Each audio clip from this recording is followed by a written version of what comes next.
Hello everyone, welcome back to my channel for a new unboxing and review. Today it's Darth Maul from Star Wars The Clone Wars. So first, as usual, let's talk about the box. This is not exactly your usual Star Wars box. It's thinner and also taller, though it does feature, as usual, the picture of the figure, the Star Wars logo, and the name of the character, and at the back you have the usual product information. Something you don't have on this box, though, is the usual colored strip that you can find on all the recent Star Wars figures.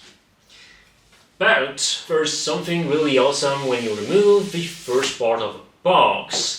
It's the Mandalorian sarcophagus as seen in the final season of Star Wars The Clone Wars. I really love that, because it's not simply a box, it's actually something you can use in your collection. Look how awesome it is. That's one hell of a box. So, when you remove the first part of the sarcophagus, you have the figure.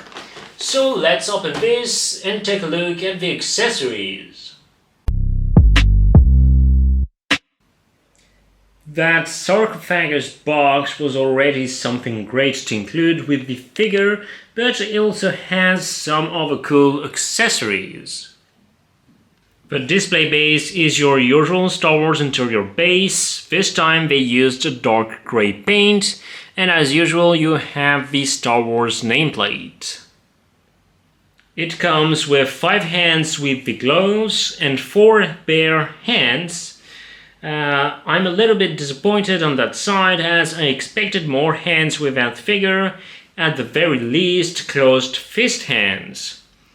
For the bare hands, you have 2 hands to hold the lightsaber and 2 open hands. It's nicely painted with red and black. Then for the glove hands, you have 2 hands to hold the lightsaber as well, 2 open hands, and 1 force hand. Then you have the lightsaber. It is the remaining part of this lightsaber from the Phantom Menace, attached to another lightsaber. They used a metallic paint and it looks really great. It's also nicely detailed. With that saber you have 2 normal blades and 2 action blades. You also have the LED light-up saber arm. It can only be used if you display him in his outfit. You can't use it if you display your figure bare chest. It's always cool to have a feature like this on a figure. Then he also has a hood that can be attached to his outfit if you want to recreate his look when he contacts the Pikes in the Ahsoka arc of the final season of the Clone Wars. And that hood has some wires inside, so you can pose it in a way that fits perfectly on his head. Finally, he also has a Clone Trooper piece of armor to recreate his scenes from the Clone Wars when he escapes the Venator cruiser. It is basically the same piece used on other clone figures, but painted only in white.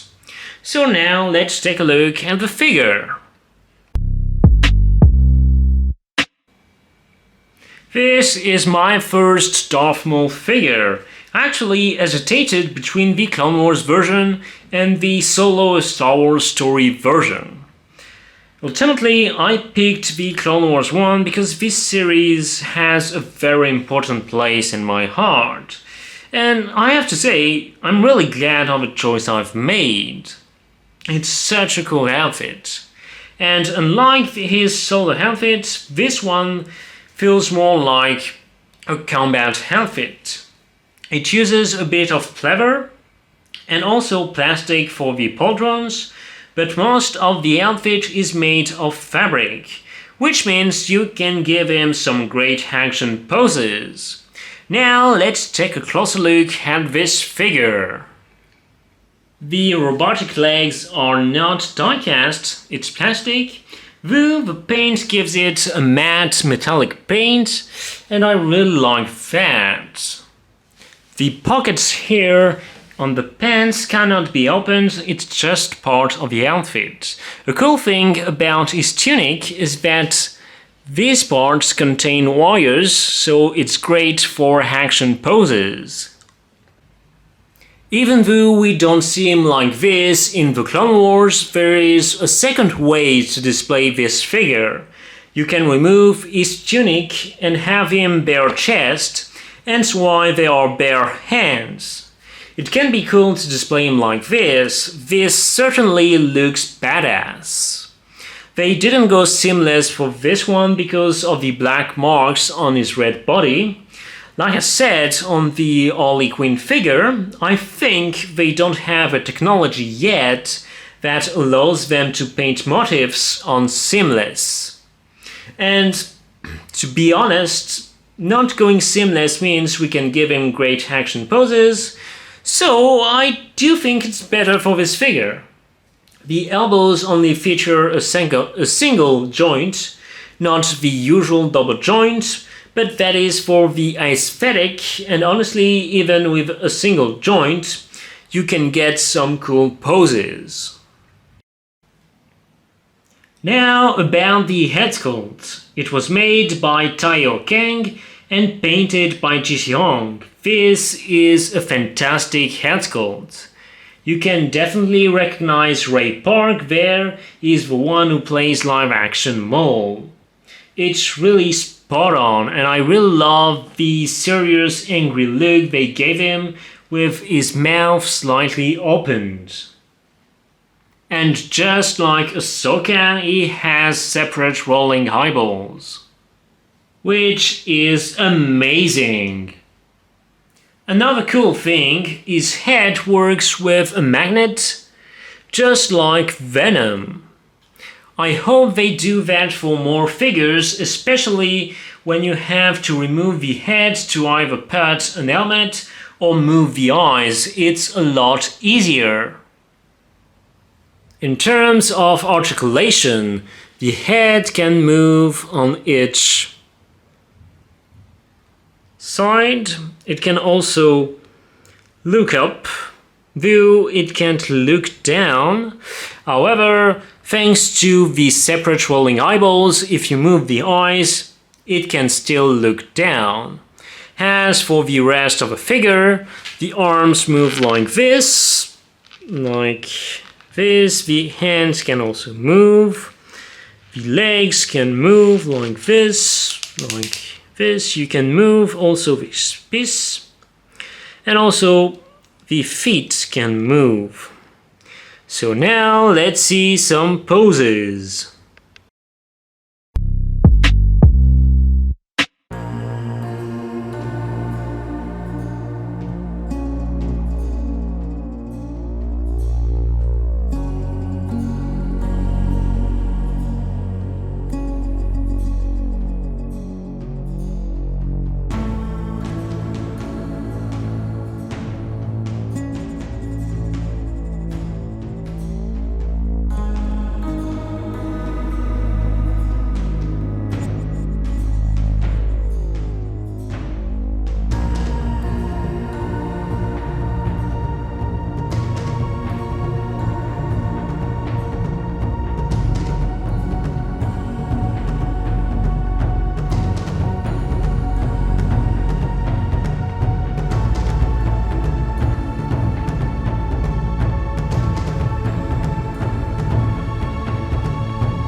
This is definitely an amazing figure with a fantastic head sculpt that features separate rolling highballs. This is a must.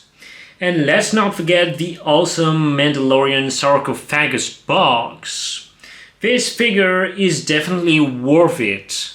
Thanks again for watching and don't forget to subscribe to my channel. Bye!